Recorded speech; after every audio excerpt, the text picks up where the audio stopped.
मैं आज यहाँ मजलूमों की आवाज़ बनकर खड़ा हूँ। उन करोड़ों भारतीय मुसलमान और अल्पसंख्यकों की जद्दोजहद और हक की बात करना चाहता हूँ। मेरे अल्फाज मायूसी के नहीं बल्कि एक उम्मीद के हैं। 15 दिन पहले एक संविधान को कमजोर करने का काम किया गया। वहाँ पे जिस प्रकार से 5 मजलूमों की जान ले ली गई, जिस तरह से जिन्होंने ज्यादती की है उनको सजा मिलनी चाहिए। और आज एक इमाम को सिर्फ इसलिए गिरफ्तार कर लिया गया संभल के अंदर कि सिर्फ उन्होंने अजान लाउड स्पीकर से दे दी थी। 130 किसान जो 10 दिन से ज्यादा समय से जेल में बंद हैं, आप किसानों को हक नहीं दे पा रहे तो किसको हक देने का काम करोगे? शुक्रिया माननीय सभापति जी। मैं ऐसे जुल्म सुबह बेनूर को मैं नहीं मानता, मैं नहीं जानता। मैं भी खाइफ नहीं तख्ताए दार से, मैं भी मंसूर हूँ कैदो अगयार से। क्यों डराते हो जिंदान की दीवार से? जुल्म की बात को, जहल की रात को मैं नहीं मानता, मैं नहीं जानता।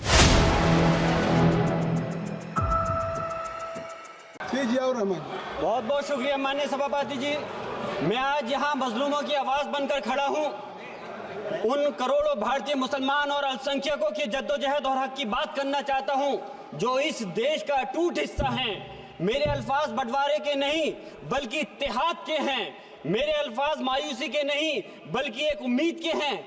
ऐसी उम्मीद जो कि हमारे इस देश को जोड़ना चाहती है। हमारे संविधान को बनाने के लिए हमारे बाबा भीमराव अंबेडकर साहब, मौलाना अबुल कलाम आजाद साहब, डॉक्टर जाकिर हुसैन साहब ने मिलकर के इस संविधान को बहुत मेहनत के साथ बनाया था। ये सिर्फ किताब की शक्ल में देने के लिए नहीं है। आज संविधान के उस पर मैं कहना चाहता हूं कि भारत का संविधान इंसाफ, आजादी और भाईचारगी की जिंदा गवाही है और ये गारंटी देता है कि नागरिक हर मजहब, जात या नस्ल पर इज्जत के साथ गुजार सकते हैं जिंदगी। लेकिन अफसोस है, एक मुस्लिम रहनुमा की हैसियत से मुझे इस दस्तावेज पर बेपनाह फख्र है जो कि दस्तावेज जो संविधान हमें इजाजत देता है। आर्टिकल 15 के मुताबिक किसी भी नागरिक को मजहब, जात, लिंग, नस्ल या जन्म के स्थान पर भेदभाव नहीं किया जाएगा। आर्टिकल 19 में बोलने के अभिव्यक्ति की आजादी का हक दिया गया है जो कि हमारे अधिकारी को हक की आवाज को छीनने का आप काम कर रहे हैं। आर्टिकल 25 अपने मजहब को मानने और उस पर अमल करने की आजादी देता है। आर्टिकल 29 के तहत अल्पसंख्यकों के हकों की हिफाजत करने के लिए प्रावधान किए गए हैं। लेकिन आप तो हमारे हकों की छीनना चाहते हैं। माननीय सभापति जी, मैं आपके माध्यम से कहना चाहता हूं कि आर्टिकल 30 के अंदर अपने तालीमी इदारों को कायम करने और उनके चलाने का हक है, लेकिन हमारे साथ ज्यादती हो रही है। ये संविधान को अगर आप कमजोर करेंगे तो याद रखना ये देश कमजोर होगा, हमारा मुल्क कमजोर होगा। जो संविधान के प्रति वफादार नहीं हो सकते वो हमारे मुल्क के प्रति वफादार नहीं हो सकते। मैं उस संभल की सरजमी से आता हूं जहां पर 15 दिन पहले एक संविधान को कमजोर करने का काम किया गया। वहां पे जिस प्रकार से 5 मजलूमों की जान ले ली गई, जिस तरह से 30 से ज्यादा लोगों को गोली मारकर घायल कर दिया गया और 27 से 50 से ज्यादा लोगों के खिलाफ मुकदमा दर्ज किया गया। मैं पूछना चाहता हूं माननीय सभापति जी, मैं सांसद हूं, मैं अपने मुकदमे का मैंने कहा था मुझे डर नहीं है। मेरे खिलाफ मुकदमा लिखा गया, मैं वहां मौजूद नहीं था और ये मुकदमा जो हमारे चाहे विपक्ष के सांसद हो या सत्ता पक्ष के सांसद हो, आप याद रखिए जनता की आवाज हो, जनता के बीच में जाकर के आपके जवाबदेही बनती है। और मैंने अपनी जनता की आवाज को उठाने का काम किया तो क्या गलत किया था? माननीय सभापति जी, सिर्फ इस बुनियाद पे मुकदमा लिख दिया गया। आज मैं आपको बताना पॉइंट पे बोल रहा हूँ, संविधान पर ही बोल रहा हूँ माननीय सभापति जी। आज मैं चाहता हूँ उन लोगों को इंसाफ मिलना चाहिए जो जिन्होंने ज्यादती की है उनको सजा मिलनी चाहिए। और आज एक इमाम को सिर्फ इसलिए गिरफ्तार कर लिया गया संभल के अंदर कि सिर्फ उन्होंने अजान लाउड स्पीकर से दे दी थी।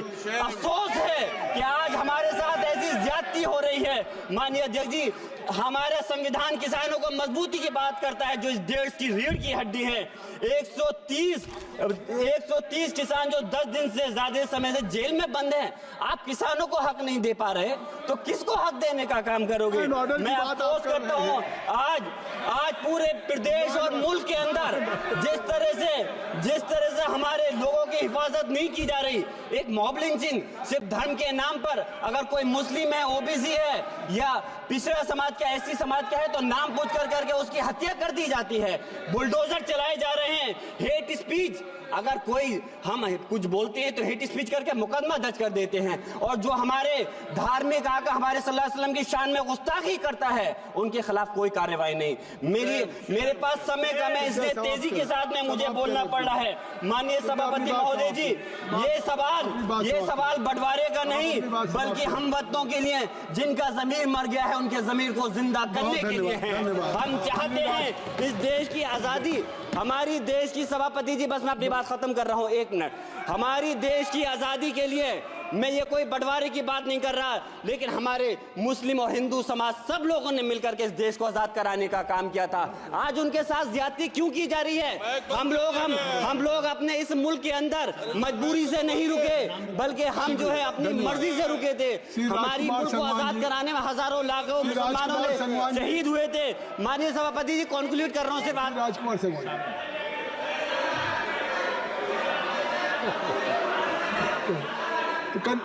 आप कंक्लूड करें ना, आप कंक्लूड कर लें। शुक्रिया माननीय सभापति जी। मैं एक मुस्लिम और अल्पसंख्यक रहनुमा के तौर पर मैं अपनी बिरादरी के लिए खास हक के मुताबिक नहीं करता। मैं सिर्फ ये चाहता हूं कि आईना के बाद संविधान के मुताबिक हर नागरिक के लिए जो वादा किया गया उसे पूरा हो। हुकूमत से कमजोर की हिफाजत को यकीनी बनाए और नफरत फैलाने वालों को सजा दे।